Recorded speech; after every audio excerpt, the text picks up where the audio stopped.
Bien, Dios les bendiga en esta mañana.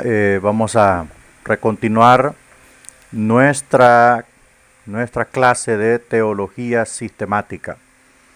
Agradeciendo al Señor por la bendición y la oportunidad que nos da de poder volver a tener estas clases en vivo. Gracias al Señor por todo esto, gracias al apoyo de todos nuestros amados alumnos que nos han apoyado, nos han colaborado para poder pues comprar la herramienta que necesitábamos. Es una herramienta impecable, extraordinaria.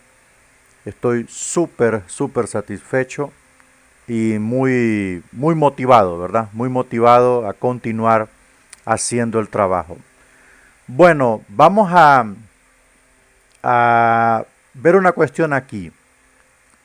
Para este sábado se cumple el plazo para todos los alumnos que están pendientes con su proyecto. Así que por favor los alumnos deben presentar su proyecto en esto que resta de la semana. Llámese hoy jueves, viernes y sábado, ¿verdad? Y sábado. Podemos extenderlo hasta el domingo, que sería el último día ya, porque pues ya estamos montándonos encima del otro programa de la clase que es pues epístolas generales. Entonces necesitamos evacuar todo lo que es la clase de epístolas paulinas, ¿verdad?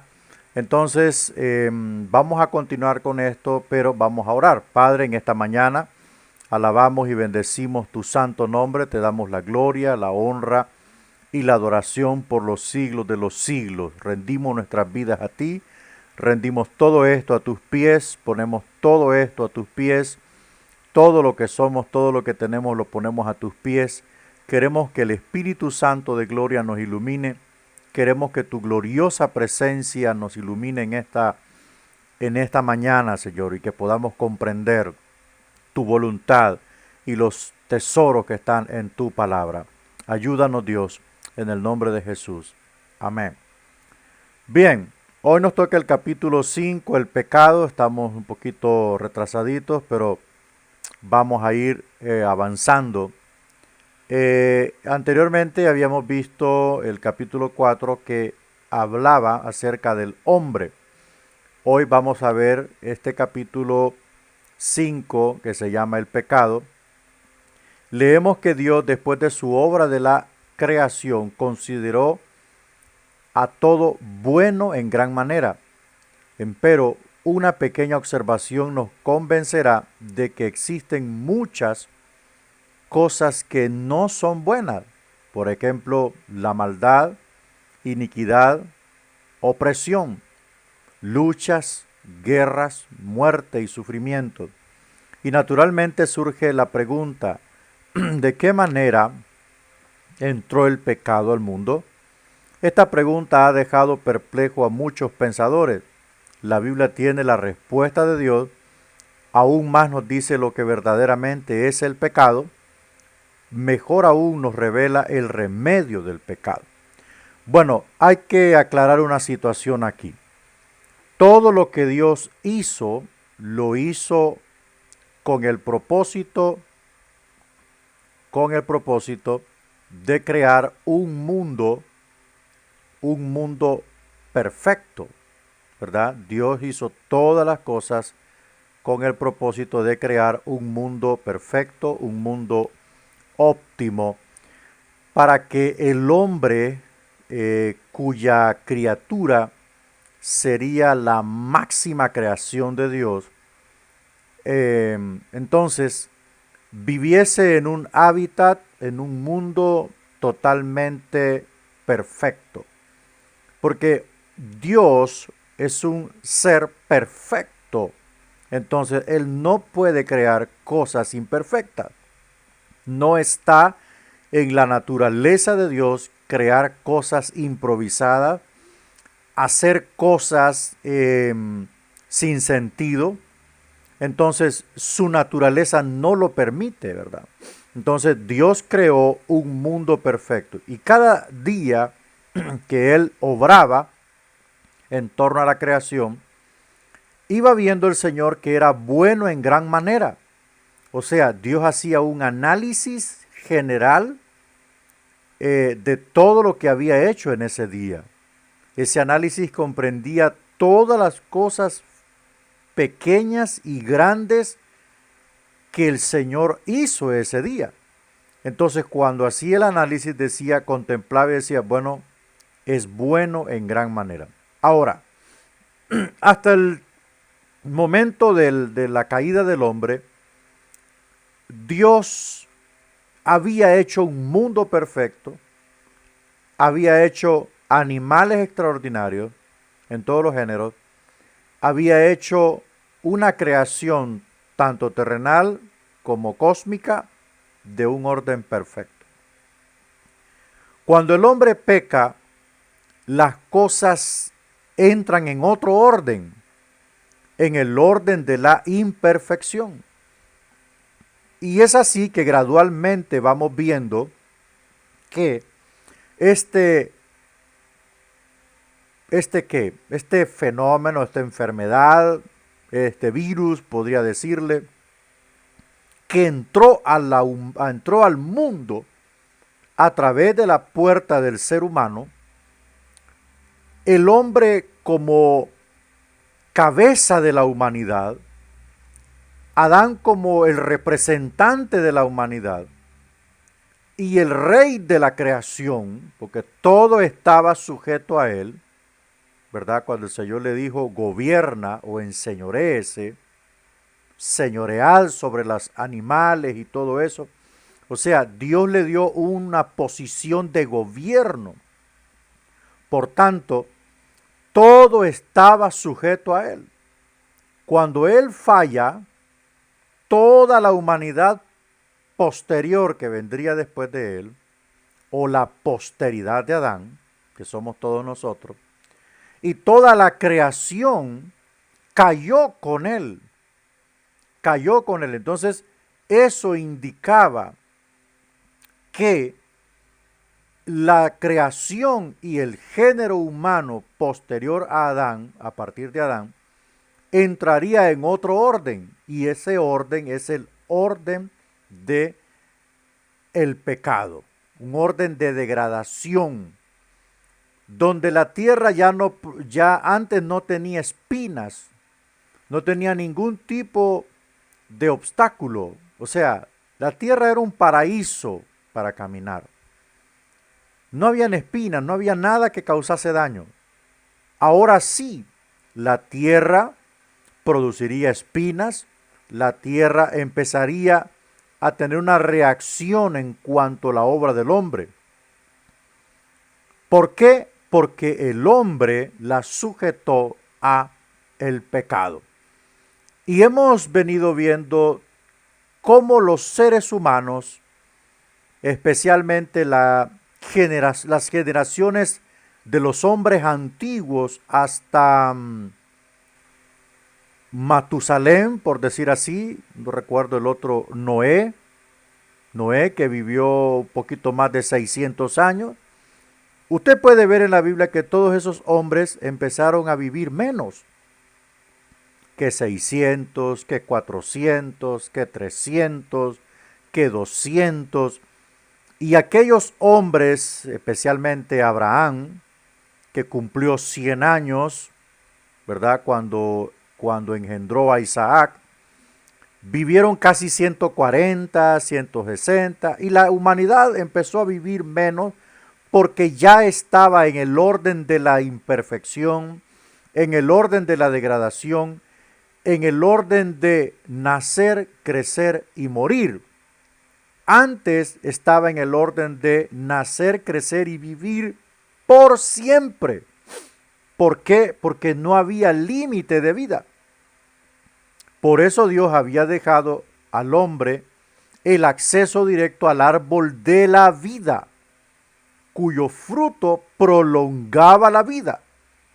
Entonces, y había dejado una restricción, o sea, no es que había cerrado el camino, le había dado una condicionante al hombre: no comerás de este árbol porque el día que comas morirás, que en el hebreo clásico es muriendo morirás. O sea, paulatinamente, gradualmente morirás. Y es así como el pecado entró a la humanidad, es así como el orden de las cosas cambió. Y ahora tenemos un clima totalmente loco.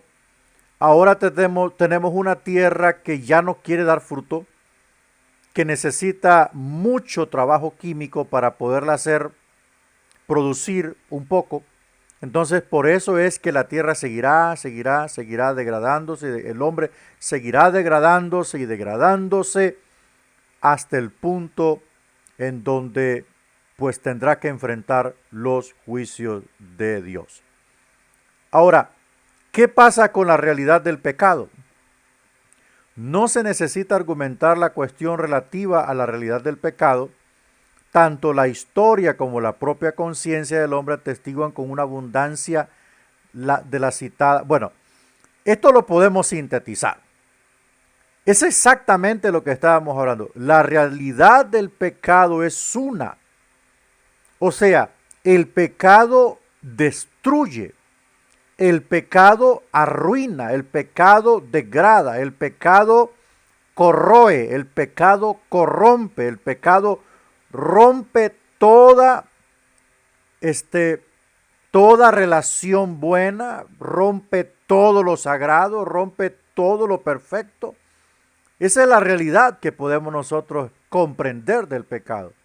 Con el pecado no se puede dialogar, al pecado no se le puede alimentar, al pecado no se le puede dar libertad, al pecado no se le puede dar insumos, al pecado hay que rechazarlo, al pecado hay que negarlo, hay que cerrarle todo acceso a nuestra voluntad, porque quien se apodera de nuestra voluntad es el pecado, es el principio corrupto o de maldad o iniquidad que está en nuestra sangre.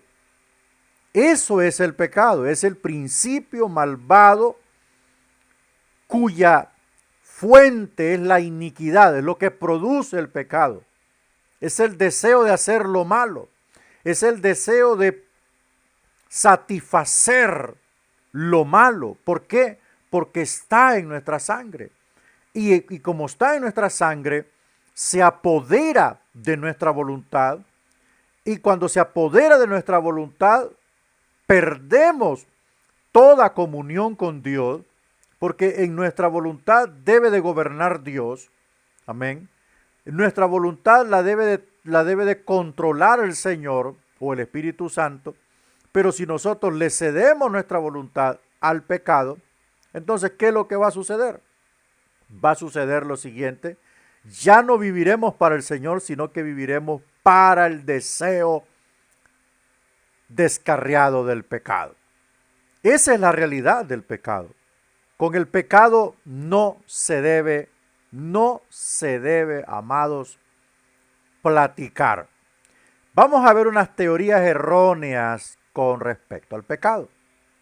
El ateísmo, bueno, al negar la existencia de Dios, el ateísmo también niega la existencia del pecado. Lo voy a sintetizar. Esta es como una doble jugada para ellos. Si tú niegas la existencia de Dios, entonces niegas la existencia del pecado. ¿Por qué? Porque el pecado ofende a una deidad suprema en santidad que se llama Dios. Al negar a Dios, entonces ellos niegan toda operancia del pecado en el hombre y lo atribuyen a otras cosas. Entonces, al no deberle honra al Creador, al no deberle honra a Dios, entonces ellos pueden pecar de una manera deliberada. Para ellos no es pecar, para ellos es libertad, para ellos es derecho. Amén. Para ellos es ser personas. Por supuesto, como no creen en la existencia de un ser moral como Dios, entonces no le deben honra. Por lo tanto, ellos gozan la vida, entre comillas, en su placer y en su deleite, porque ellos no le llaman pecado, ellos le llaman libertad. Mas no saben que aunque nieguen a Dios, y aunque traten de ocultar la existencia de Dios y de refugiarse en esa posición de incredulidad, un día le tendrán que dar cuentas a Dios.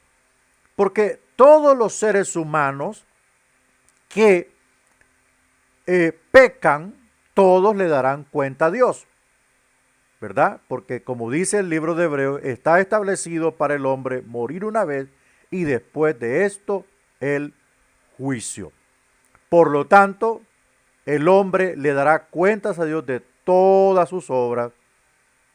Si no creyó, le dará cuentas porque no creyó, ¿verdad? Número 2, el determinismo. Se trata de esta teoría que afirma que el libre albedrío es un engaño y no una realidad. Nos imaginamos que somos libres para escoger cuando en realidad nuestra elección es dictada por estímulos internos y por circunstancias fuera de nuestro dominio. El humo que sale de la chimenea, dice, quizá piense que es libre, mas asciende en virtud de las leyes inexorables de la física. Siendo así, una persona no puede comportarse de una manera distinta a la que lo hace, y hablando en términos precisos, no se le debe elogiar por lo bueno que hace, ni censurársele por lo malo. El hombre es simplemente un esclavo de las circunstancias. Esto es lo que afirma el determinismo. Bueno, hay una cosa importante aquí. Dios le regaló al hombre el libre albedrío, o sea, la libertad de poder elegir, la libertad de poder tomar sus propias decisiones. Pero al mismo tiempo había una decisión, había una sola decisión que no debía tomarla por sí mismo. O sea, eso no lo podía hacer a espaldas de Dios, jamás. Y era la decisión de comer del árbol de la ciencia del bien y el mal. ¿Por qué?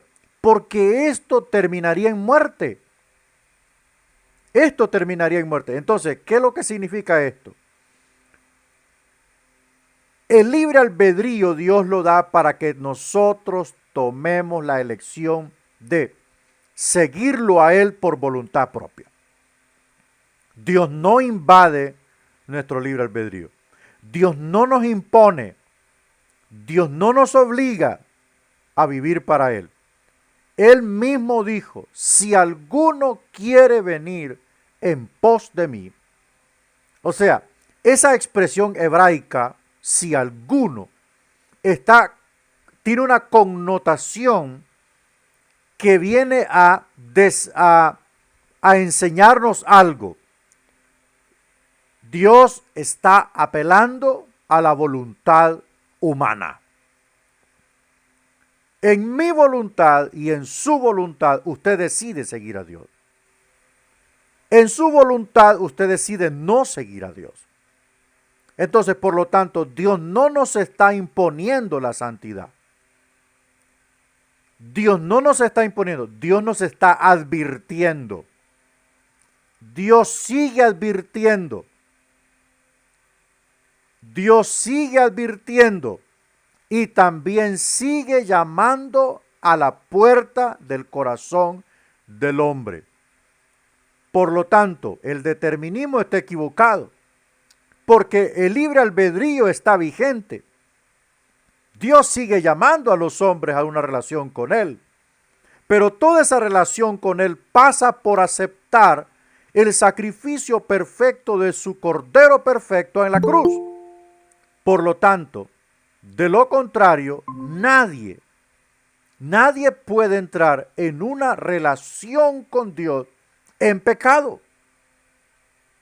Aunque el hombre posea libertad, aunque el hombre posea toda la libertad de este mundo, no puede entrar en una relación directa con Dios en pecado.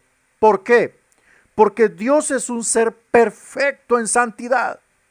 La misma santidad pura de Dios puede matar al hombre, porque Él mismo dice, nadie puede ver a Dios y vivir.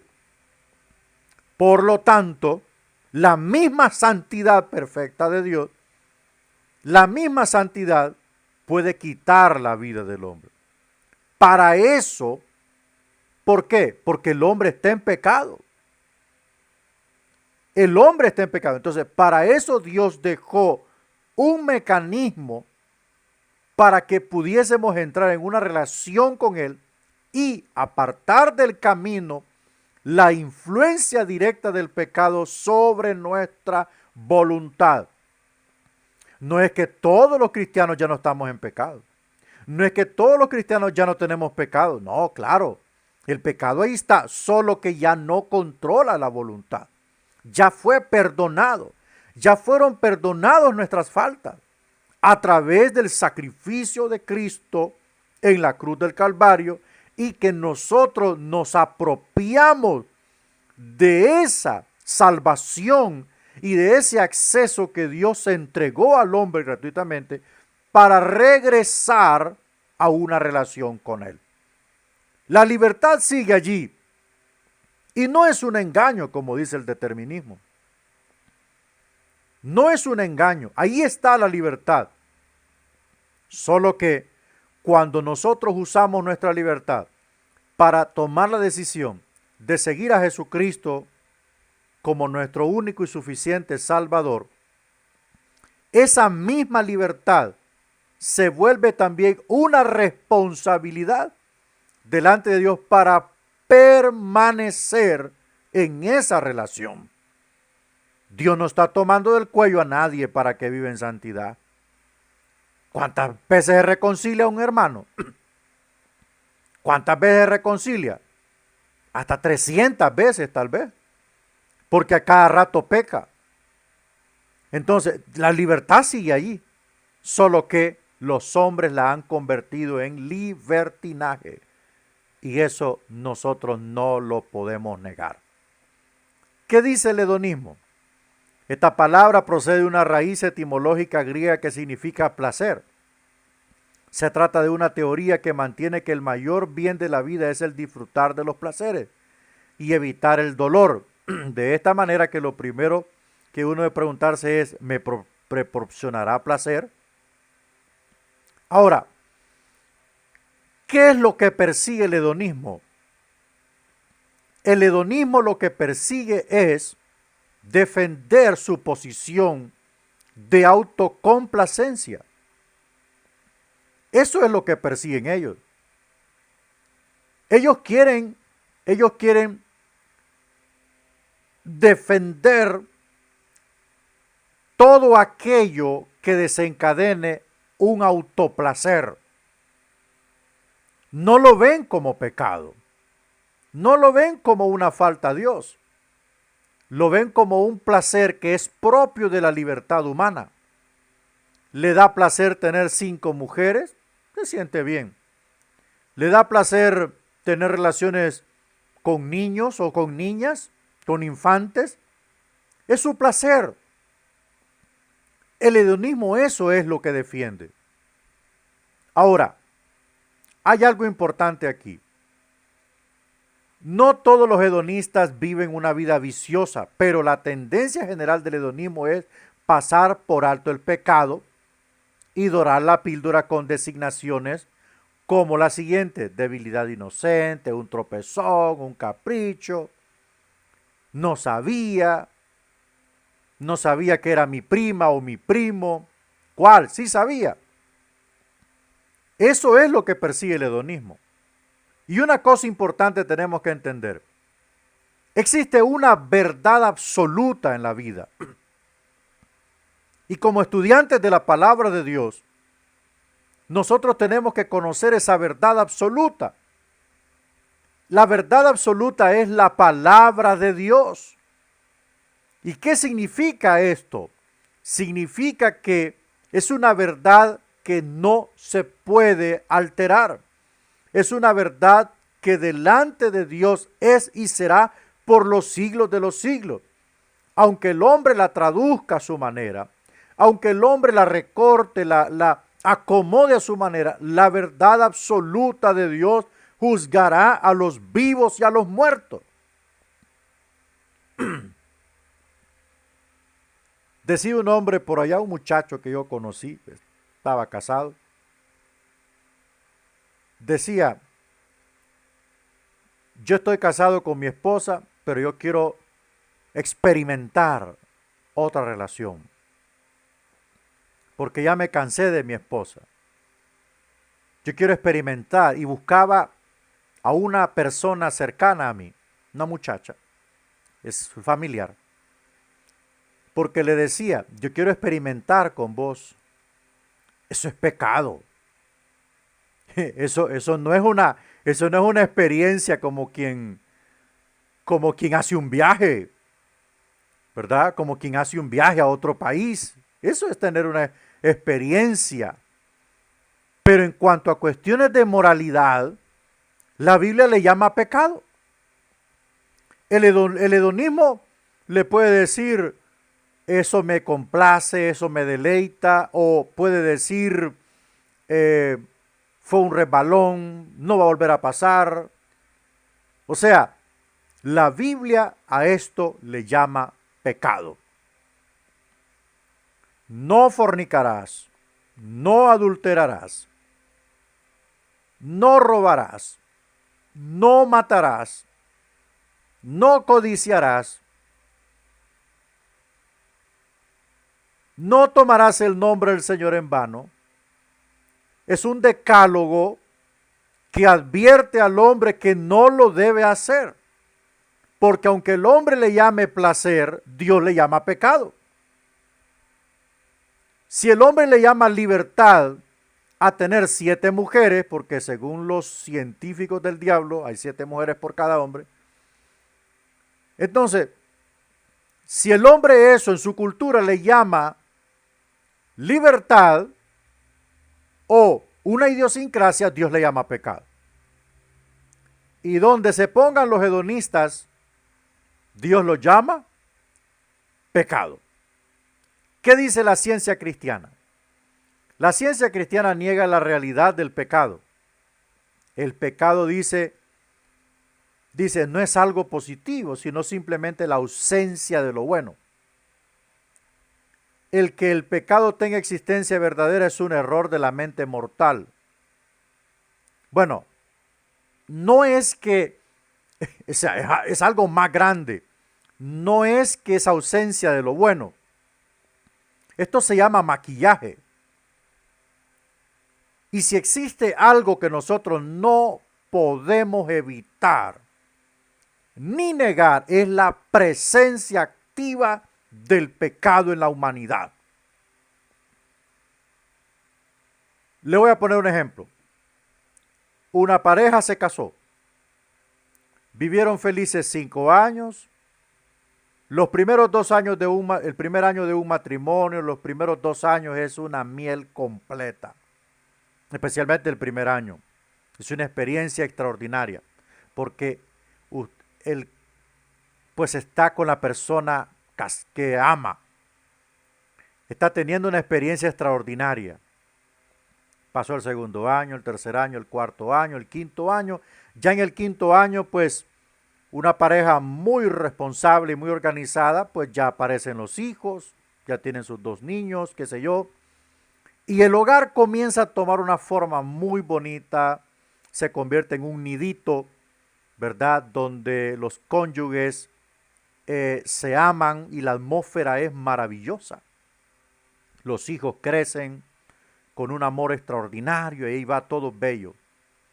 Pero cuando uno de los 2 cónyuges empieza a poner la mirada en otra persona que no es su cónyuge, eso empezará a lacerar y a lacerar aquel hogar.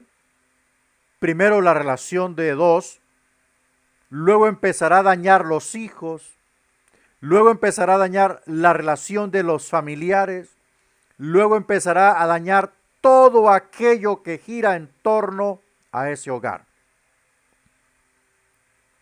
Y cuando este cónyuge, puede ser el hombre o la mujer, consuma esa relación o la materializa, se desgarró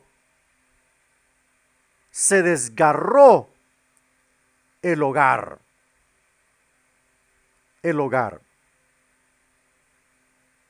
Entonces empieza el sufrimiento. Bueno, el sufrimiento empezó desde que él o ella empezaron a cambiar de actitud hacia su cónyuge. Porque una vez que el hombre o la mujer empiezan a poner la mirada en otra persona y a tener una relación bajo con otra persona, esa relación de hogar empieza a debilitarse, empieza a perder calidez, empieza a perder intensidad y van muriendo muchas cosas porque el corazón de uno de ellos está siendo atrapado por otro corazón que es ajeno a ese matrimonio. Esa es la presencia activa del pecado. La ciencia cristiana está torcida desde la A hasta la Z, porque no es ausencia de lo bueno, no, es un cáncer allí. Eso está como cuando le dicen al paciente, ¿va? El Señor no lo permita, mire, usted tiene un cáncer y su cáncer es tipo tal, es agresivo y esto hay que empezar a atacarlo, si no va a acabar con su vida. Negar este diagnóstico es como negar la presencia activa del pecado. ¿Por qué? Porque no todos son buenos en el mundo. Aún entre los cristianos el pecado está activo, especialmente aquellos cristianos que pues le dan rienda suelta a la carne y eso se vuelve una piedra de tropiezo inmediatamente para sus vidas y también para otras vidas, especialmente cuando estos están liderando a otros. Porque qué bueno fuera que el tropezón se lo pegaran solamente ellos. No, hay otras personas que están cayendo con ellos porque han puesto la vista en ese líder, han puesto la vista en ese hombre o en esa mujer de Dios. Pero cuando ven que está pecando, que está haciendo fraude, que está teniendo una relación prohibida en secreto y así otras cosas más, está dañando la integridad de sus seguidores, de sus liderados, de su familia, de su hogar. Esa es la presencia activa del pecado. La ciencia cristiana está súper equivocada. ¿Qué dice otra teoría? La evolución. Bueno, la teoría de la evolución considera el pecado como la herencia de animalidad del hombre primitivo. Por lo tanto, en vez de exhortar al pueblo en el sentido de descartar al viejo hombre o al viejo Adán, sus proponentes debieran aconsejar de descartar el viejo mono o el viejo tigre como... Bueno, esto vamos a pasarlo, esto no tiene ningún sentido. Bueno, veamos el origen del pecado. El tercer capítulo del Génesis da las claves que caracterizan esta teoría espiritual del hombre. Son ellas, por decir así, la tentación, el pecado, la culpabilidad, el castigo, la redención. Bueno, todos sabemos que el origen del pecado vino de Satanás, ¿verdad? Satanás es el origen de la maldad. Dios no creó la maldad. Dios no creó lo malo, porque Dios es un ser perfecto. Dios no puede crear lo malo. Dios no puede crear la maldad porque Él es un ser santo y perfecto. Es imposible. Es como que usted le pida a un zapatero que haga un puente. No, es imposible. Eso es imposible. Un zapatero le puede hacer un zapato. Le puede hacer una sandalia. Lo que sea. ¿Verdad? Si hace manufactura de calzado. Porque también está el zapatero que solo pone un remiendo. ¿Verdad? Pero como dice el dicho, zapatero a tu zapato. Entonces, el origen del pecado proviene de Lucifer. Ahora, yo quiero darle un consejo a los cristianos, a mis alumnos. Evítese mencionar tanto a Satanás. Evítese mencionarlo tanto. Usted no lo mencione tanto porque él se exalta. A él le fascina que lo adoren. Si usted está predicando, no lo mencione. Usted a quien tiene que mencionar es a Jesucristo, el que lo venció en la cruz del Calvario. Si se tropezó en un palo, es Satanás. Si se mordió la lengua, es Satanás. Si se cayó un plato, es Satanás. Si se le fue el saldo, es Satanás. No, échele saldo al teléfono porque se le acabó. Así es que nosotros a quien tenemos que exaltar es a Jesucristo. Mire, me regalaron una tablet increíble, fue el Señor. El Señor fue que tocó los corazones y me bendijo. Y ahora yo le estoy sirviendo. A Él tenemos que darle toda la gloria, hermano. Pero hay hermanos que solo hablan de Lucifer en los púlpitos. Y nosotros tenemos que reprenderlo en el nombre de Cristo Jesús. Él es la fuente y origen de toda maldad. Él fue el que introdujo el pecado al mundo. Él lo traía. Él lo traía. Pero quien terminó de consumarlo fue el ser humano.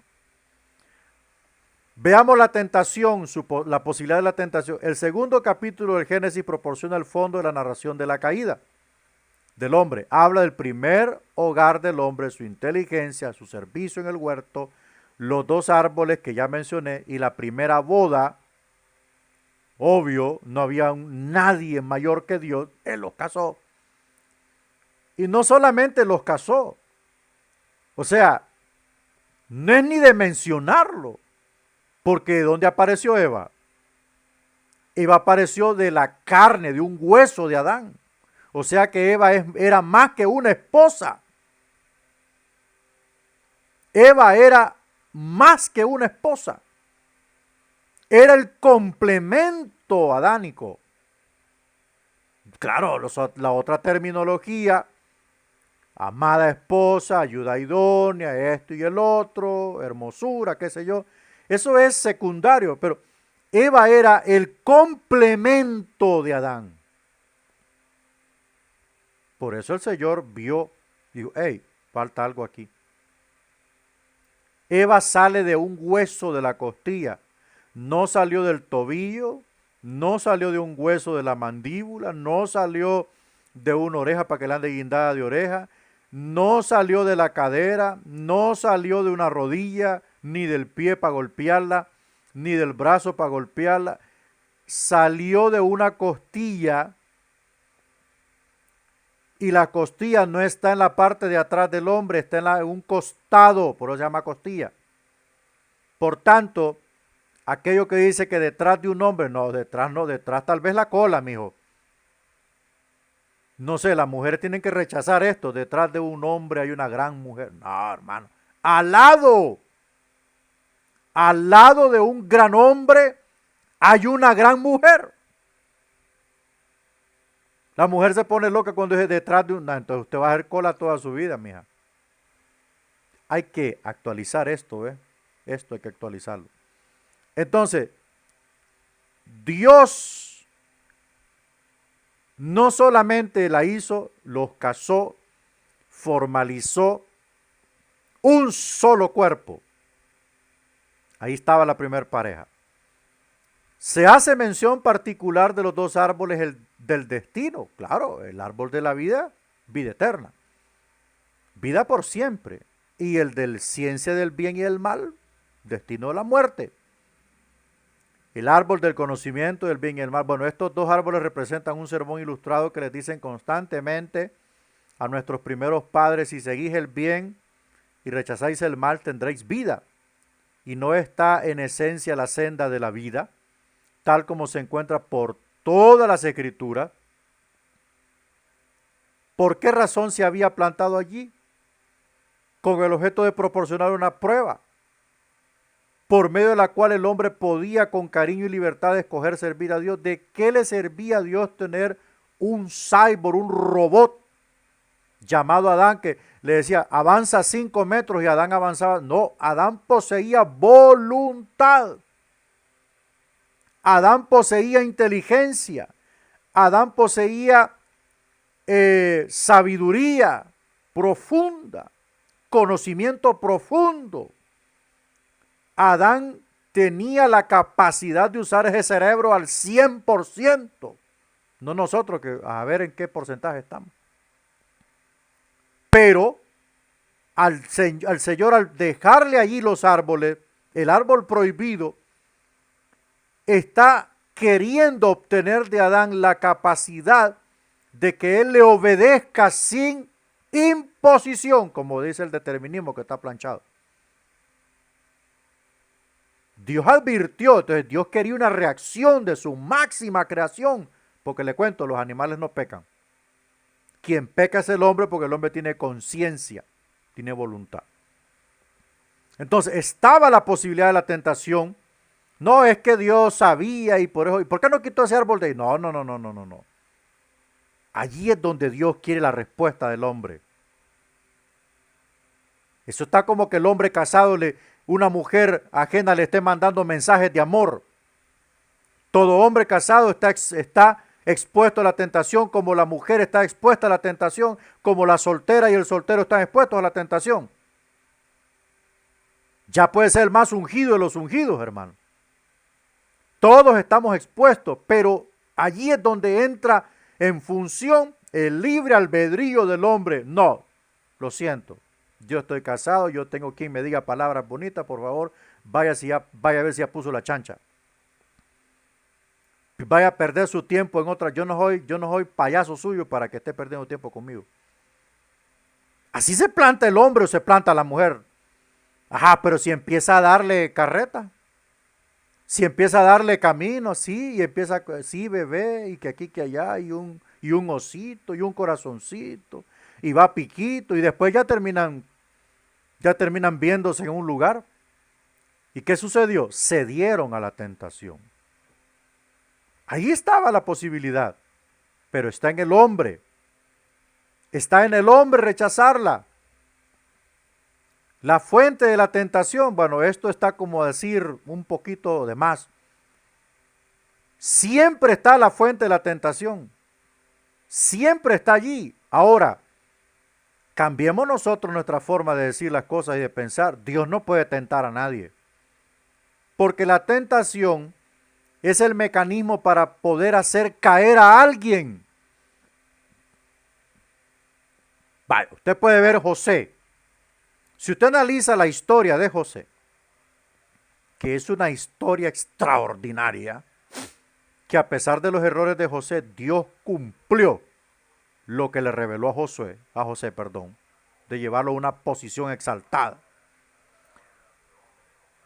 Dios tenía un propósito y un plan con José, pero Dios quería probar la fidelidad de José si José era digno de que el Señor entrase en una relación con él. Primero permite una consecuencia fea. Los hermanos lo iban a matar, pero hubo uno que intervino, la misma providencia de Dios. Vendamos este huirro lengón, vendámoslo y que se lo lleven a los egipcios. Y se fue para Egipto. Allá en Egipto, Potifar, un alto general de la corte de Faraón, lo compró y miró que José era porque el judío así es, hermano. El judío de un lápiz le hace una imprenta. El judío de un confite le hace una confitería. Mientras el hondureño busca $1 millón para poder poner un negocio, el judío empieza con lo que tiene. Entonces miró Potifar que este hombre era tremendo, hermano. Para los negocios, para la administración. Este hombre era tremendo, entonces, no, lo voy a poner que me administre la casa, menos mi mujer. Entonces le dijo, mira, vas a administrar todo lo mío, menos mi esposa, porque mi esposa es mi responsabilidad, viejo. Y así fue, todo lo que hacía José prosperaba, Dios lo prosperaba. Pero Dios, una vez que lo puso en una posición muy buena, muy cómoda y confortable, dijo, bueno, voy a probar a José. Dios conocía las intenciones de la esposa de Potifar, porque Dios conoce el corazón de los hombres. Y Dios permitió que la esposa de Potifar acorralara a José, asediara, porque primero lo asedió. Primero empezó a decirle esto, acuéstate conmigo, y empezó a decirle, tal y como le llegan los mensajitos al hombre prohibido o a la mujer prohibida. Y en un momento que ya no quiso palabras, lo acorraló físicamente y lo encerró. Y lo agarró y le dijo, hoy vas a estar conmigo. O sea, lo iba a violar. Y él se defendió con la verdad y dijo, tu esposo ha entregado todo en mis manos, menos a ti, porque tú eres su mujer. Entonces, ¿qué pasó? José prefirió huir. Prefirió huir antes de fallarle a Dios. Y el mismo tentador, bueno, terminando el asunto, el argumento, Dios no tienta a nadie. Dios puede permitir, una cosa es darle permiso y otra cosa es que Él tiente a alguien. Él no puede tentar a nadie. ¿Por qué? Porque Él es un ser santo. Probarnos sí nos puede probar. Moldearnos sí nos puede moldear y Él tiene sus mecanismos.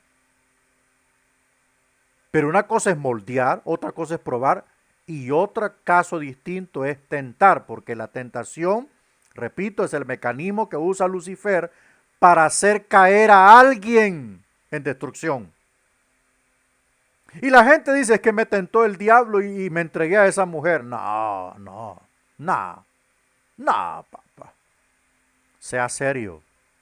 Ahí empieza la derrota del hombre o puede empezar la regeneración del hombre aceptando su pecado. La fuente de la tentación, ahí está siempre. Ahí está siempre. ¿Qué dice la culpabilidad? Nótese las evidencias de una conciencia culpable. Fueron abiertos los ojos. Bueno, vamos a sintetizar todo esto. La culpabilidad es el sentimiento que visita al hombre cuando peca. Hay quien lo reprime y hay quien lo libera. El que lo libera es como la persona que pues se dejó asediar, hermano. Se dejó influenciar, ¿verdad? Porque también existe ese tipo de situaciones. Se dejó cautivar y lo arrastró el pecado, consumó el pecado y después que lo consumó, reaccionó y dijo, ¿qué hice, Señor? ¿Qué fue lo que hice? Y este sentimiento de culpabilidad es el paso hacia el arrepentimiento. Y el hombre consciente dice, no, yo fallé, yo pido perdón, yo me arrepiento de lo que hice, perdóneme, le pide perdón a la familia o a los agraviados, a quien sea, hermano. No importa el nivel o el rango. O sea, ese sentimiento de culpabilidad que reacciona el hombre y pide perdón y es perdonado. Ajá, pero también hay una culpabilidad que aparece en la conciencia del hombre y dice, fallaste, fallé, pero no me arrepiento. ¿Se siente culpable? Sí, pero no se arrepiente. ¿Por qué? Porque lo hizo bien intencionado, bien planificado y se deleitó en lo que hizo. Preñó la mujer, preñó la cipota. La esposa se siente destruida, los hijos burlados, la credibilidad moral y ética de su padre por el suelo. Sintió culpabilidad, sí, porque es carne. Así como la carne siente placer para hacer las cosas, también siente culpabilidad, pero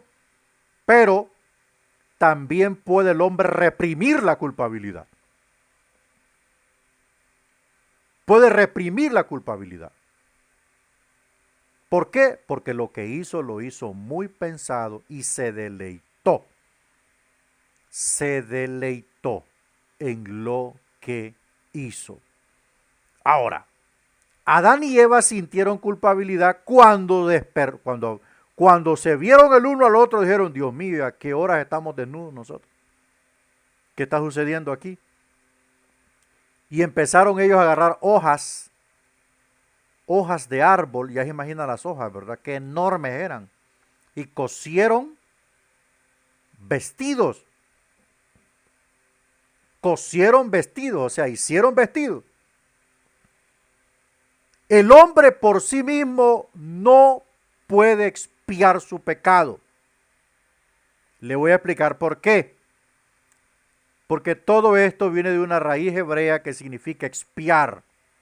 O sea, una sangre inocente debe ser derramada por una sangre culpable. Y el Señor empezó a revelar todo esto a través de los sacrificios de animales en el Antiguo Testamento. Y usted puede ver que los animales morían por los seres humanos, pero no podían expiar. Lo que hacía era la muerte de ese animal inocente, era aplacar, pero todavía no se consumaba la verdadera expiación.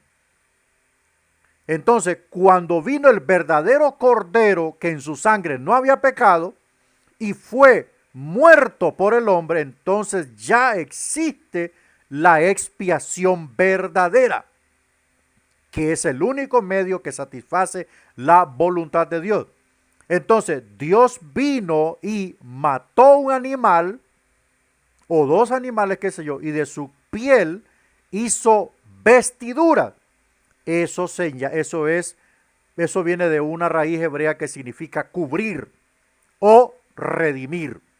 Entonces, Dios, con su mecanismo, con su autoridad moral y con su justicia, cubrió el pecado de Adán y Eva, porque ellos se sintieron culpables cuando sus ojos fueron abiertos. Pastor, ¿y es que los ojos los tenían? No, el asunto era que la visión de ellos era como la de los niños. Por eso se llama el estado de la inocencia. Los niños de 1 añito, 2 añitos, hasta 3 añitos, si no le ha entrado el diablo todavía, pueden andar desnuditos y puede estar un varoncito con una hembrita y no hay nada de morbo ni nada, porque sus ojitos, su vista, su mente es inocente. Es inocente. Entonces así era el estado de inocencia de Adán y de Eva. Claro que con capacidades extraordinarias, con una percepción del mundo de una forma extraordinaria, pero estaban en estado de inocencia, o sea que no había pecado en ellos. Todo lo que es morbo, maldad, malicia, todo procede del pecado. Una vez que el pecado entró, claro, se cumplió lo que dijo Lucifer, y serán abiertos vuestros ojos. Se abrieron los ojos, pero murieron. Entonces, en síntesis de todo esto, la culpabilidad puede dar paso al arrepentimiento. Bueno, el castigo a la serpiente, por cuanto esto hiciste, maldita serás entre todas las bestias. Yo no voy a entrar en detalle acerca de esto porque esto no tengo evidencia. Unos dicen que la serpiente caminaba, que tenía patitas. Yo no voy a entrar en esto. Simple y sencillamente vino la maldición. Por cuanto esto hiciste, maldita serás entre todas las bestias y los animales del campo, sobre tu pecho andarás. Según este texto, parece que la serpiente, el animal permitió que Satanás la utilizara.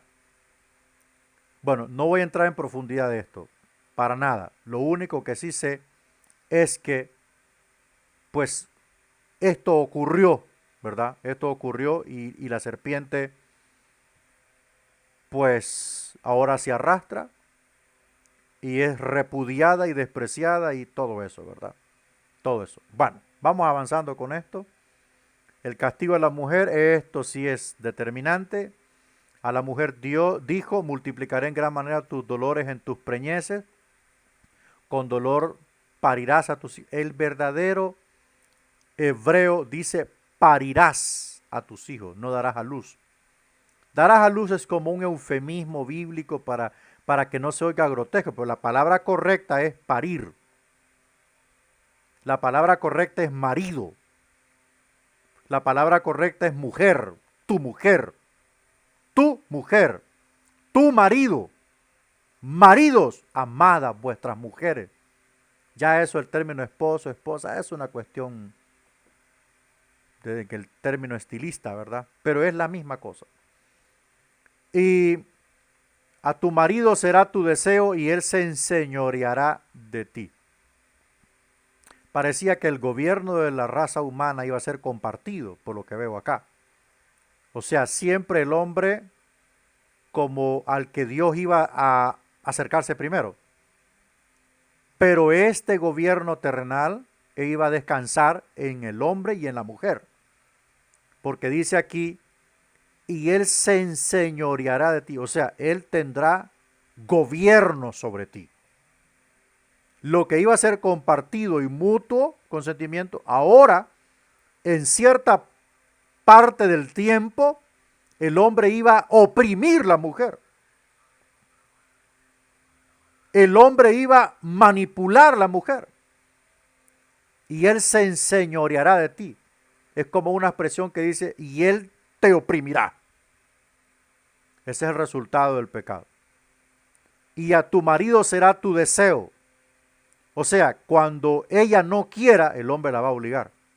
Eso es lo que dice ese texto. Porque el deseo en la pareja es mutuo. El hombre desea a la esposa y la esposa desea al esposo. Eso es muy natural. No se ponga teólogo. Es muy natural. Pero hay momentos en donde la esposa no está disponible. ¿Ok? Pero el marido amoroso y respetable, está bien, amor, no hay problema. Pero, aquí viene el pero, se cumple cuando dice, y a tu marido será tu deseo. O sea, cuando tú no quieras, él sí va a querer y te va a obligar. Va a violentar tu derecho, va a violentar tu libertad, va a violentar todo lo que tú eres, tu identidad. Te va a oprimir, te va a humillar, te va a maltratar. Eso es lo que sucede en los hogares en hoy en día. Bueno, sigamos avanzando. El castigo del hombre. Al hombre se le había designado ya el trabajo. Tome nota que Dios maldijo la serpiente, pero no maldijo al hombre. Aleluya. No maldijo al hombre, ni maldijo a la mujer. Pero la maldición del pecado entró a todo lo existente por causa del hombre. Entonces, los efectos de esa maldición, dolor en las preñeces y todo eso que las mujeres entienden bien, y otras hasta han muerto, y lo difícil de la vida para el hombre y todo eso, y con sudor te ganarás tus alimentos, eso es parte de la maldición de la tierra. Porque la tierra fue maldita por la presencia del pecado en ella. El pecado entra a la creación por el hombre, por la puerta del hombre. La maldición cae sobre la serpiente. O sea, según algunos, que no voy a profundizar en esto, algunos la serpiente era bonita, caminaba, ¿verdad? Era un animal muy bello, muy colorido. Pero esa maldición la convirtió en un animal horripilante. Entonces el hombre fue castigado, pero no maldito. ¿Qué pasa con la naturaleza del pecado? Bueno, ya dijimos que era el pecado. El pecado es el principio de maldad y iniquidad que está en la sangre, la iniquidad es lo que produce el pecado. La iniquidad está en el corazón, en lo profundo del corazón humano, ¿verdad? Y eso es lo que produce el pecado en el hombre. Ahí por eso Jesús dijo, ¿dónde nacen los adulterios y los homicidios? En el corazón. ¿Qué pasa con las enseñanzas del Antiguo Testamento? Las diversas palabras hebreas presentan al pecado operando en las siguientes esferas. Bueno, en la esfera de lo moral, pues lo hemos abordado. La esfera de lo moral es todo, lo que está relacionado con la moralidad. Y la moralidad conlleva la santidad en todo. Lo moral es fundamental. Es fundamental cuidarlo. Nuestra relación con nuestra esposa, nuestra relación, nuestra actitud en el trabajo. Si tú eres un tesorero, no te robes el dinero. Si tú eres un administrador, no hagas fraude. Eso es una moralidad. Si usted trabaja con niños y niñas, sea íntegro, sea un hombre y una mujer de santidad. Esa es la esfera de lo moral. Y allí es donde el creyente es tentado y probado al mismo tiempo. Si usted es ama de casa o mayordomo o asea una casa, y cuando usted está haciendo el aseo mira dinero o joyas o teléfonos caros allí, no lo toque, porque no es moral tomar esas cosas. El robo es una inmoralidad. La esfera de la conducta fraternal. Los pecados en esta esfera, el vocablo emplea significa violencia o conducta perjudicial. La esfera de la santidad, los vocablos empleados para describir el pecado en esta esfera. Bueno, cuando hablamos de conducta fraternal, hablamos de conducta de hermanos. Y en la ley el Señor atacó bien esto, que el hermano no debía ver la desnudez de su hermana, ni nada de eso. Debe de haber santidad. El pecado está allí, latente, pero el creyente debe cerrar la puerta. Debe cerrar absolutamente la puerta para que esto no se apodere de sus vidas.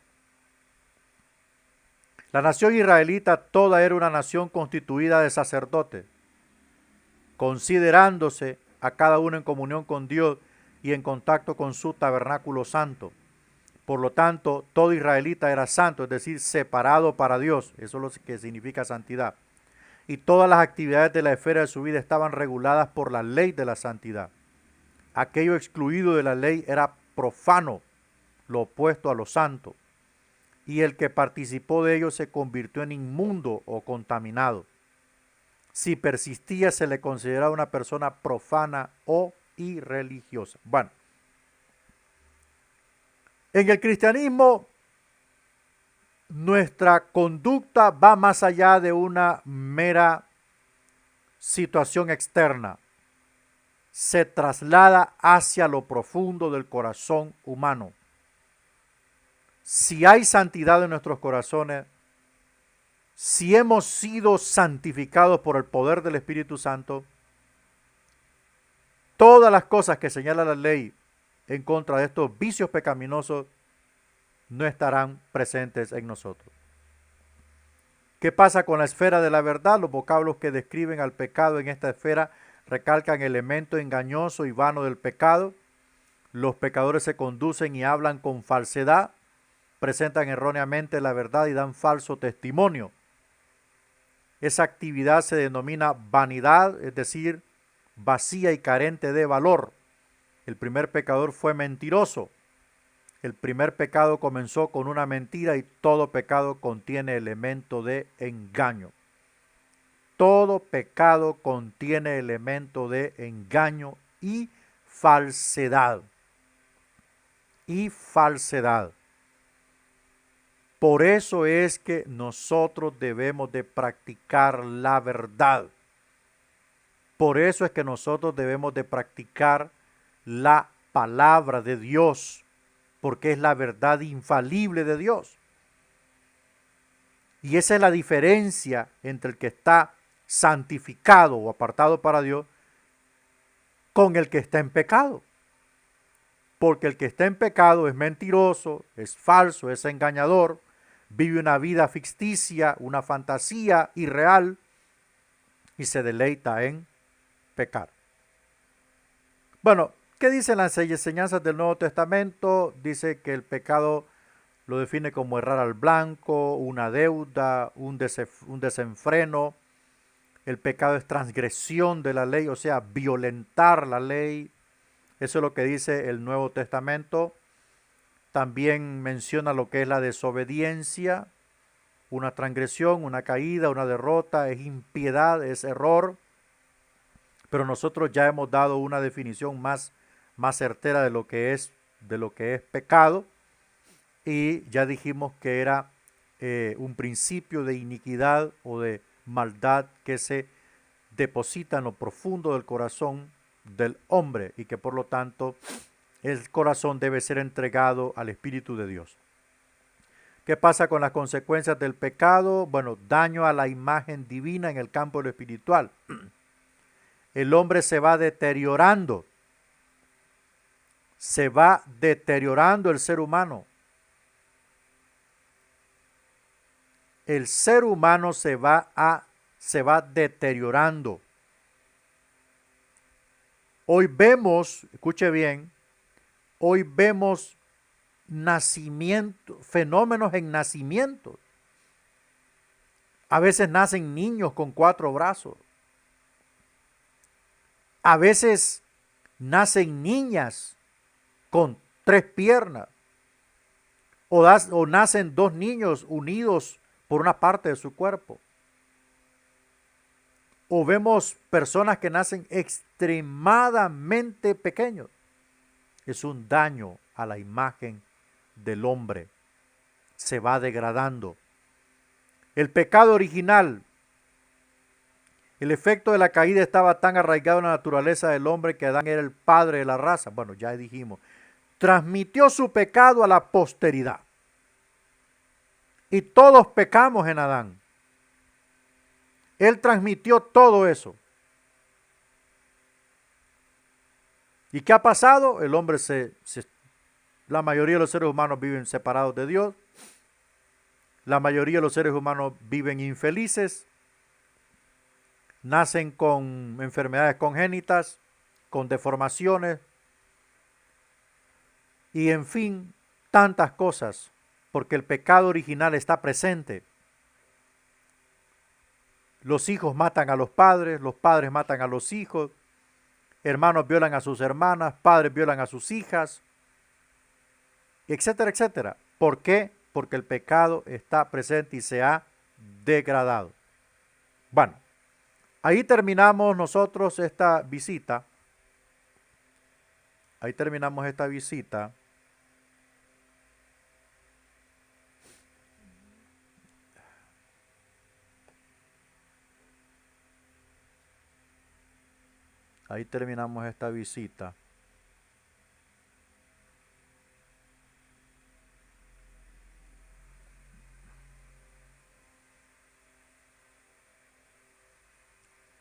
Bien.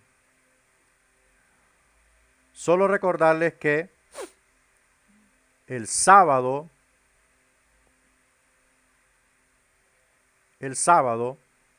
domingo, termina el último día de espera para los proyectos. Ya el próximo lunes ya no se van a revisar proyectos, lo que vamos a tener listos son las notas, ¿verdad? Así es que puntual con todo eso, que Dios lo bendiga y estamos en contacto. No se lo olvide, estamos en contacto.